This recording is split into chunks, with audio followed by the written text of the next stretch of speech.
Hello mga kalimunin! For today's vlog ay magtitinda po tayo ng halo-halo para naman po sa mainit na panahon. At samahan nyo kami magtinda. Let's go!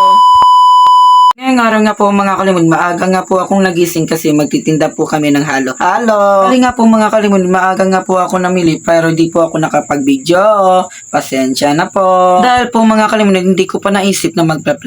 Pero nung nakauwi na ako mga kalimunin, napag-isip-isip kong mag-vlog na lang muna para malaman ng mga tao na nagtitinda ako ng halo-halo. At bali nga po mga kalimunin, 3 araw na po yung pagtitinda ko ng halo-halo. Pasensya na mga kalimunin, ngayon ko lang po napag-isip-isip na mag-vlog. Kung updated nga po pala kayo sa mga post ko at malalaman nyo na nagtitinda ako ng halo-halo. At sa oras nga dyan mga kalimunin, nagkikiyad nga po ako ng saging. At gustong gusto ko nga pala ipaalam sa inyo mga kalimunin, masarap po ako magluto ng mga ingredients ng halo-halo. Kung mahilig nga po kayo mag-halo-halo, pupunta na po kayo dito sa Barangay Kahit. Sa hindi po nakakaalam kung saan yung Barangay Kahit, pumunta na po kayo sa EB Magalona. At sa oras nga dyan mga kalimunin, habang nagluluto na po ako ng gelatin, ay kinikiyad ko na po yung saging. At kitang-kita nyo naman siguro mga kalimunin sa video ko. Wag na kayong magtanong ha. Charot. At ang inuna ko nga pong naluto is gelatin na green. Siyempre mga kalimunin, hindi talaga mawawala kapag walang partner. Napag-isip-isip ko mga kalimunin, binigyan ko po siya ng partner na kulay red.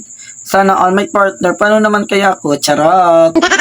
Tatapos ko nga na nakiyad yung saging ay susunod ko na po yung kamuti. Dahil nga po mga kalimut, wala po tayong OBS kamuti ang gagamitin natin. Baka magtataka kayo mga kalimut kung bakit kulay violet yung mga kamuti namin. Alam nyo kasi mga kalimut, nilagyan ko po ng kamuti ng food coloring. O ayun, nagkakulay violet na. Diba? So of course mga kalimut, naluto na nga po yung gelatin na rin. O ayan ang partner mo. Ay, galit yarn, charot.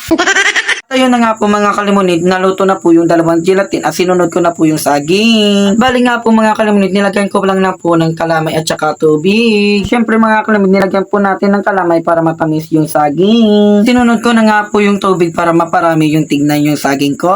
Sa wakas mga kalimunid, naluto na po yung saging at susunod ko na po yung kamuting. Sa oras nga dyan mga kalimunid, magkikiyad na po kami ng gelatin. At i-shoutout ko nga pala si Angel yung tumutulong sa akin sa pagkiyad ng gelatin. At ito na po yung saging na niluto ko at nilipat ko na po sa karapon. Siyempre mga kalimunid, nilinisan ko na nga po muna ang kamote para sa pagluto. O ayun na nga po mga kalimunid, naguto na po yung lemonade nyo. At siyempre mga kalimunid, kakain nga muna po tayo para may malakas tayo sa pagtitinda. Pagkatapos ko nga kumain mga kalimunid, tutulong na po ako sa pagkiyad ng gelatin. At kailangan talaga natin tutulong para mapabilis ang ating pagawain. At ayun na nga po mga kalimunid, nakiyad-kiyad ko na po yung lahat ng gelatin. Lahat ng gelatin na green na wala po yung red. Ito na nga po mga kalimutan, ito na po yung gelatin na green. Ay nako, napakabobo naman ang lemonade nyo. Charot. Munti ko nga palang kalimutan na sasabihin sa inyo na araw-araw na po kami magtitinda ng halo-halo. At baka magtataka kayo mga kalimutan kung bakit halo-halo na po yung tinitinda ko, hindi na po yung inasal. At hindi pa po kami magtitinda ng asal ay mag-change career lang muna kami. Change career, English yun, charot. At ito na nga po mga kalimutan, ito na nga po lahat yung sa labas yung mga tinitinda ko.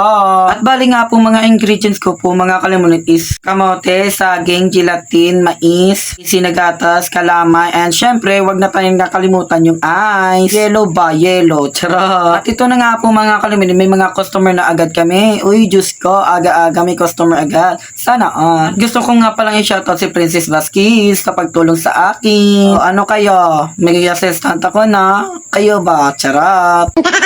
At nagpapasalamat nga pala ako kay God kasi binigyan niya na po ako ng blessings. Thank you Lord. Siyempre mga kalimunid, gusto ko lang pala isabihin sa inyo, araw-araw tayo magpapasalamat kay God. Gusto ko nga pala i-shoutout ang first customers ko.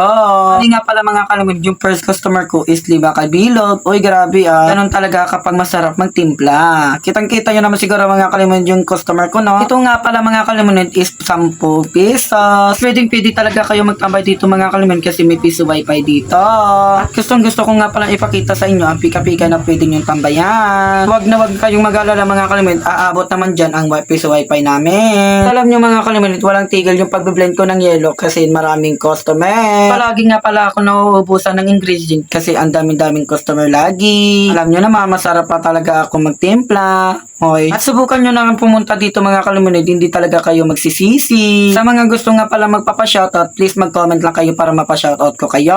At hanggang dito na nga lang po yung pagbablog ko. Maraming salamat. Syempre mga kalimunid, wag nyong kakalimutan yung pag-like, comment, and share. And don't forget to follow me. Bye mga kalimunid. Love you all. Mwah!